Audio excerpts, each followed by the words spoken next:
Buenos días, estimados estudiantes del Colegio Leonardo da Vinci, de quinto básico.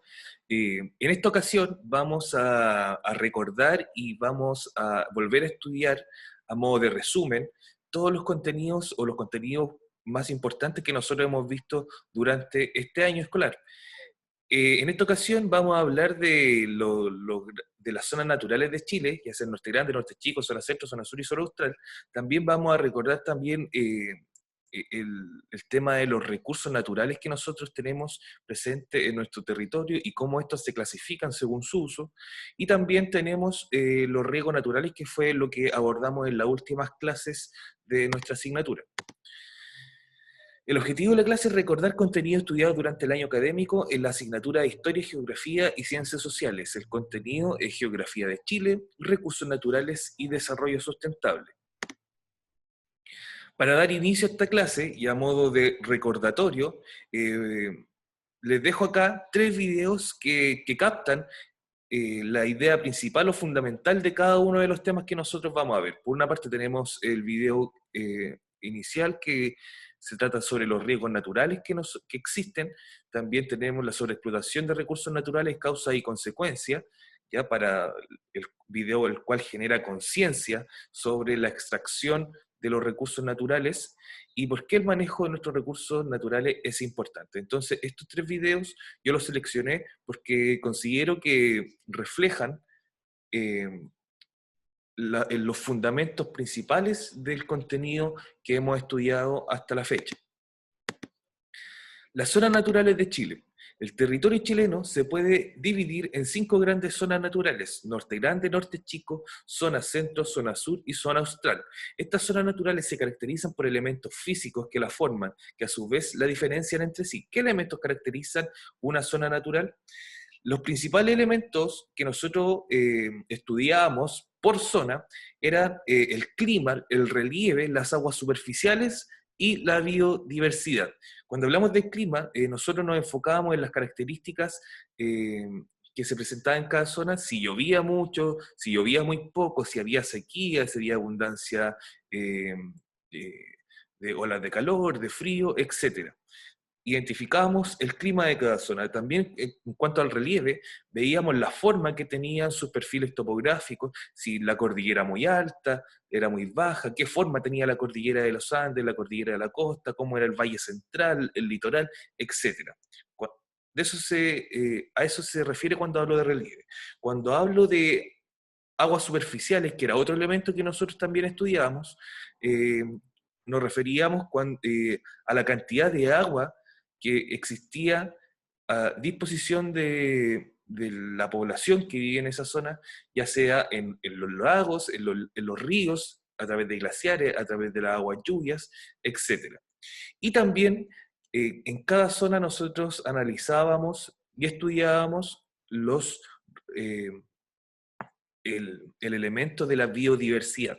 Ya nos enfocábamos qué especies animales existían y qué especies de flora podíamos encontrar en la zona que íbamos estudiando a través del año académico. Para recordar, vamos a comenzar con el Norte Grande. La zona del Norte Grande se extiende desde el límite con Perú hasta el río Copiapó.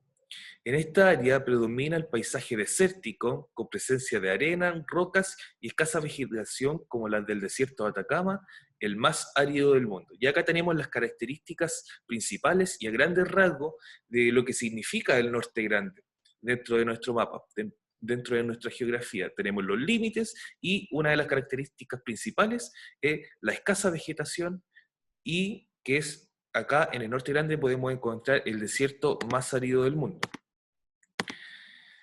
Con respecto al Norte Chico, encontramos que la zona del Norte Chico se extiende desde el río Copiapó hasta el río Concagua. En esta área predominan los paisajes semiáridos de cielos despejados y atravesados por fértiles valles. ¿Ya? Nuevamente tenemos las características principales del Norte Chico. Recordemos que una de las características principales de esta zona es que no existe una planicie, o sea, un valle central como lo conocemos, por ejemplo, acá en la zona centro, en donde por el lado oriental tenemos la cordillera de los Andes y por el poniente tenemos la cordillera de la costa. En este caso, en la zona del norte chico, una de las principales características es que existe un cordón montañoso que atraviesa desde la cordillera de los Andes hasta la cordillera de la costa, el cual se le denomina valles transversales o, en palabras más técnicas, cordón montañoso, complejo montañoso andino costero. Con respecto a la zona centro, la zona central se extiende desde el río Aconcagua, donde termina el norte chico, hasta el río Biobío.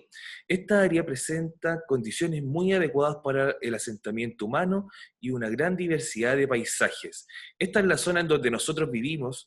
También otra característica muy característica, o sea, una característica principal de la zona centro es que en esta zona se asenta la mayor cantidad de población en nuestro país.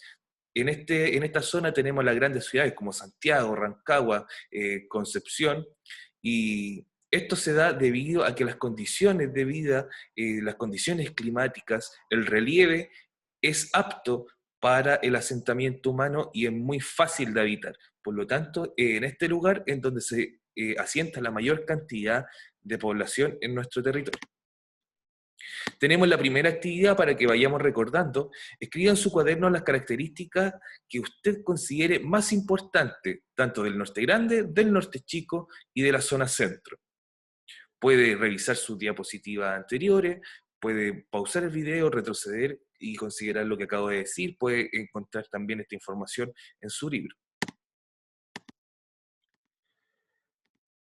Con respecto a la zona sur, tenemos que la zona sur se extiende desde el río Biobío hasta el Golfo de Corcovado, al sur de la isla de Chiloé. Esta área presenta verdes e imponentes paisajes que evidencian una importante biodiversidad y los que predominan volcanes, lagos y ríos. Y acá tenemos características del relieve, tenemos características de la biodiversidad, tenemos características del paisaje, que nos dice que es muy verde. Eso también puede ser producto a que el clima en la zona es muy húmedo, llueve más que en el resto, más que en el norte de nuestro país, por lo tanto el paisaje cambia drásticamente si lo comparamos con el norte chico o con el norte grande.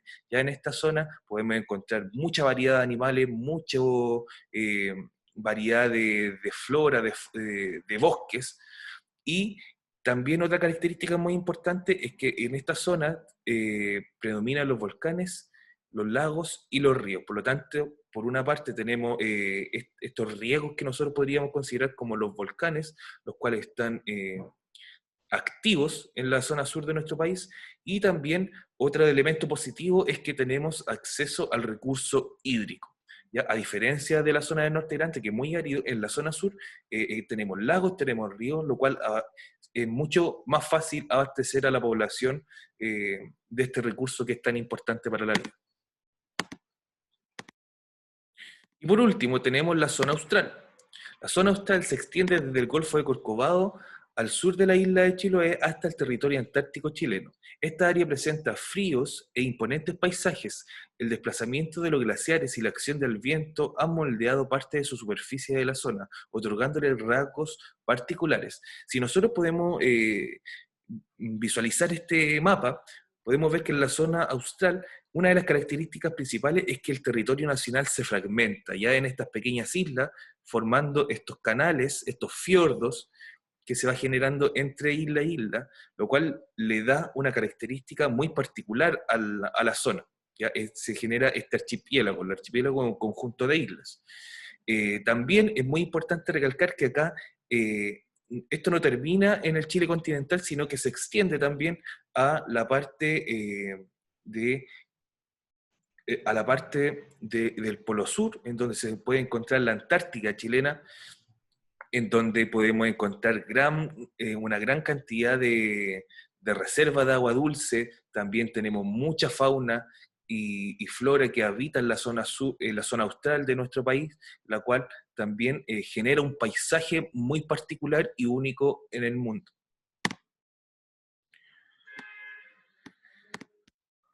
Otro elemento que cada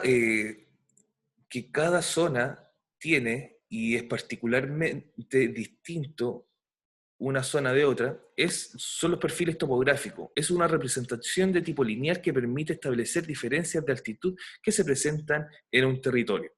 Si nosotros vemos esta fotografía, acá está representado lo que el perfil topográfico del Norte Grande, cómo se compone el territorio, ya de esta depresión altiplánica, la cordillera de los Andes, la depresión intermedia que se mezcla con la cordillera de la costa, y esta cordillera de la costa que cae abruptamente al océano en estos farillones costeros, en estos acantilados, ¿ya? En donde no existe una planicie litoral que se pueda habitar por población o por grandes poblaciones. También tenemos acá la representación del perfil topográfico de la zona del Norte Chico, en donde podemos ver que la cordillera de los Andes con la cordillera de la costa, la planicie litoral, se mezclan, no hay una diferenciación, solamente va disminuyendo en altura, y lo que genera es estos valles transversales o este complejo montañoso andino costero que hace que el territorio sea montañoso en todo su ancho. También tenemos acá la depresión intermedia, la cordillera de los Andes, la cordillera de la costa y la planicie litoral muy marcadas. Esto quiere decir que este perfil topográfico corresponde a la zona centro de nuestro país, ¿ya? De la cual se desprende la estructura principal de nuestro territorio nacional, en donde la cordillera es muy marcada, la depresión intermedia es muy marcada y plana, y es donde se asienta la mayor cantidad de población en nuestro país, la cordillera de la costa, bien pronunciada, y la planicie litoral, con una extensión que también hace posible la habitabilidad de la zona centro. Acá también tenemos el perfil topográfico de la zona sur, con sus características, con sus islas, la desaparición de la cordillera de la costa, los lagos, ¿ya? Representados ahí en esa cavidad en la imagen, y la cordillera de los Andes, que si la comparamos con la altura de la cordillera de los Andes del Norte Grande, la comparamos, vemos que hay una disminución en su altura considerable. Y por último tenemos acá también el perfil topográfico de la zona austral, la cual muestra cómo el territorio se fragmenta, desaparece y vuelve a reaparecer en estos canales australes, en estos fiordos, en este archipiélago de este conjunto de islas. Y también podemos ver otra característica de la zona austral, que es la planicie magallánica, en donde vemos que la cordillera de los Andes ya no existe y que el territorio se transforma en un territorio más bien de baja altura. Los perfiles topográficos, recordar que es como si nosotros tomáramos un mapa de Chile y lo cortáramos, ¿ya? De forma horizontal, y viéramos la altura de cada territorio según estos cortes que nosotros hemos realizado. Actividad 2. Escriba en su cuaderno las características que usted considera más importantes de la zona sur y de la zona austral. Otro tema que nosotros vimos durante el año fueron los recursos naturales. Los seres vivos necesitan de ciertos elementos básicos para sobrevivir. Por ejemplo, los seres humanos requerimos de agua, la cual obtenemos de la naturaleza. Así como el agua, son muchos otros recursos que obtenemos de la naturaleza y que utilizamos para satisfacer nuestras necesidades.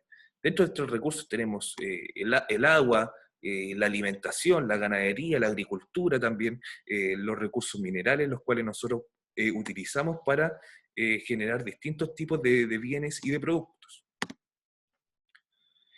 Chile posee una gran variedad de recursos naturales distribuidos a lo largo de su territorio.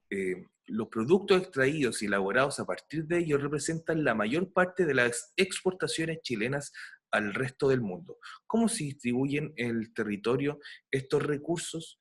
Teníamos que principalmente en el norte grande de nuestro país nosotros podíamos encontrar recursos minerales, ¿ya? Extraemos carbón, en alguna época pasada extrajimos salitre de aquel lugar, actualmente se está trabajando en la extracción de litio, lo cual va a ser muy útil en generaciones futuras para la creación de las baterías que van a movilizar todos los aparatos electrónicos que necesitan carga.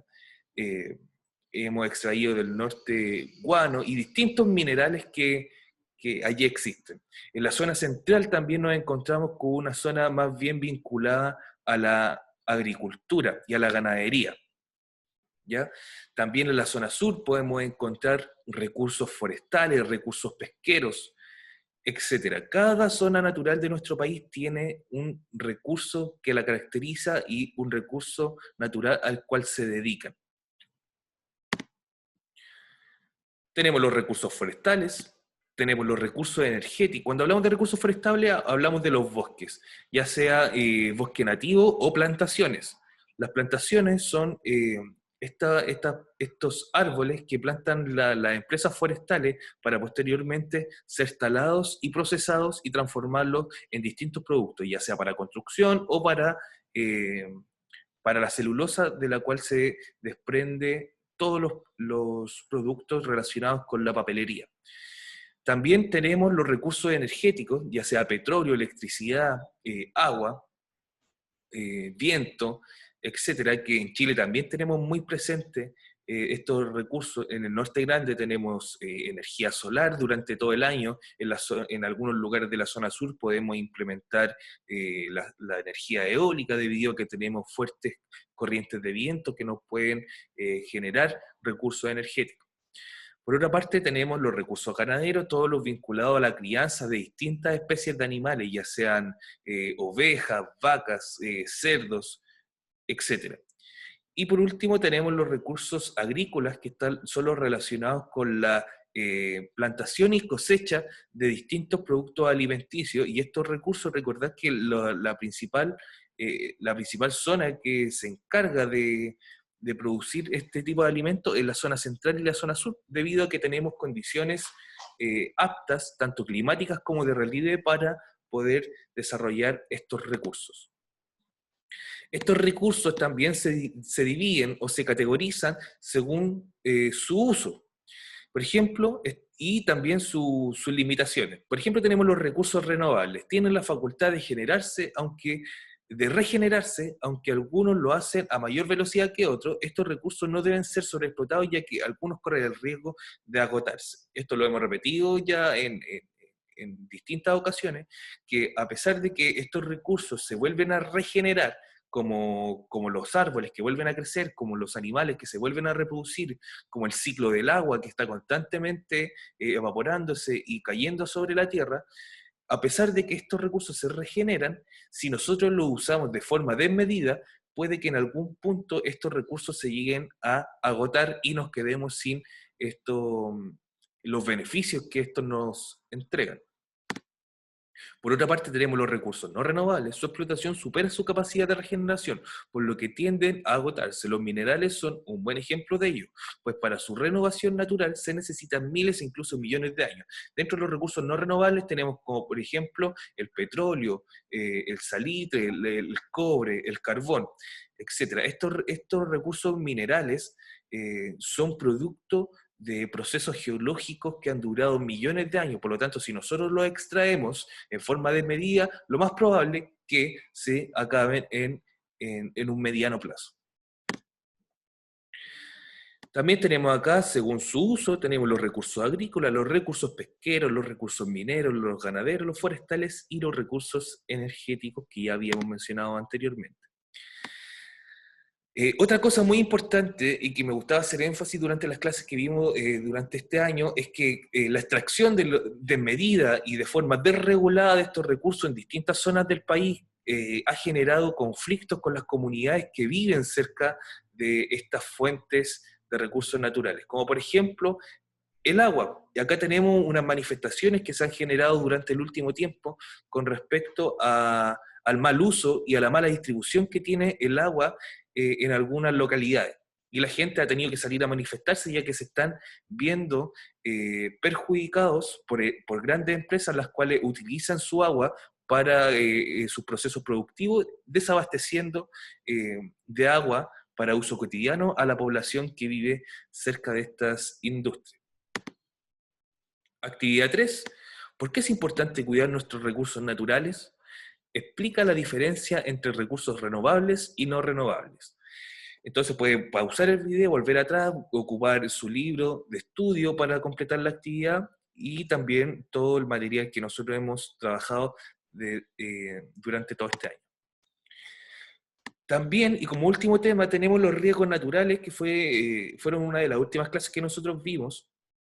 Y el geógrafo Jan Barton define los riesgos naturales como la probabilidad de ocurrencia de un proceso natural extremo, potencialmente peligroso para la comunidad, susceptible de que pueda causar daño a las personas, sus bienes y sus obras.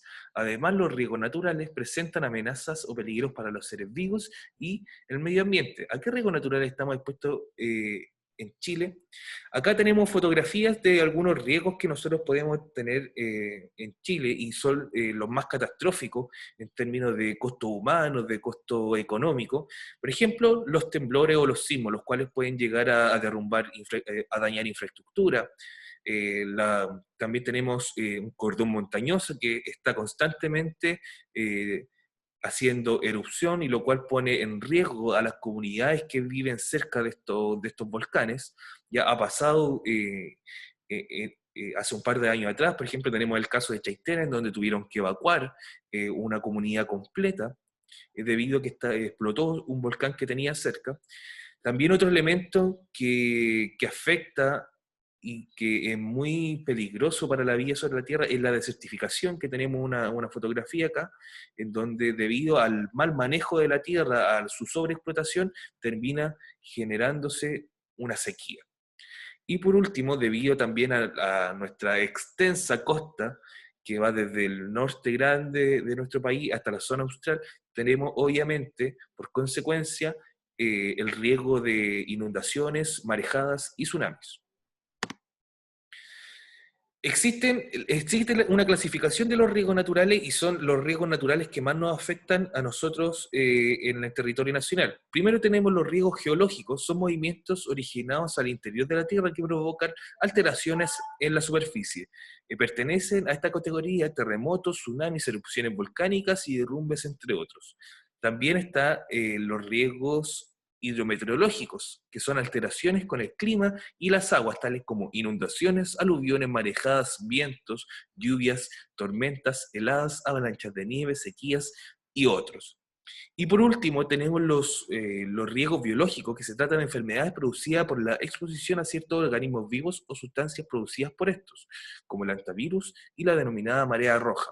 Y también podemos dar como ejemplo mucho más presente y concreto, que es esta pandemia que nos está afectando en la actualidad, que también forma parte de estos riesgos naturales que nosotros tenemos presentes en nuestro territorio. Actividad 4 menciona 3 riesgos hidrometeorológicos. ¿Y cómo podemos estar preparados, perdón, cómo podemos estar preparados ante un sismo? Debe buscar información en internet o en su libro de estudio. Allí aparece también información al respecto. El ticket de salida, ¿qué duda tienes sobre el contenido de la clase? ¿Qué aprendiste en esta clase? ¿Qué te gustó de esta clase? Una vez que tengan listo este material, lo tengan completado, pueden enviarlo a través de la plataforma. También así su ticket de salida, cualquier duda o consulta que tengan al respecto del contenido, pueden hacérmela saber a través del chat de la plataforma. Recuerden ponerse al día las personas que estén pendientes con algún material y espero que tengan un buen término de año. Nos vemos, estimados estudiantes.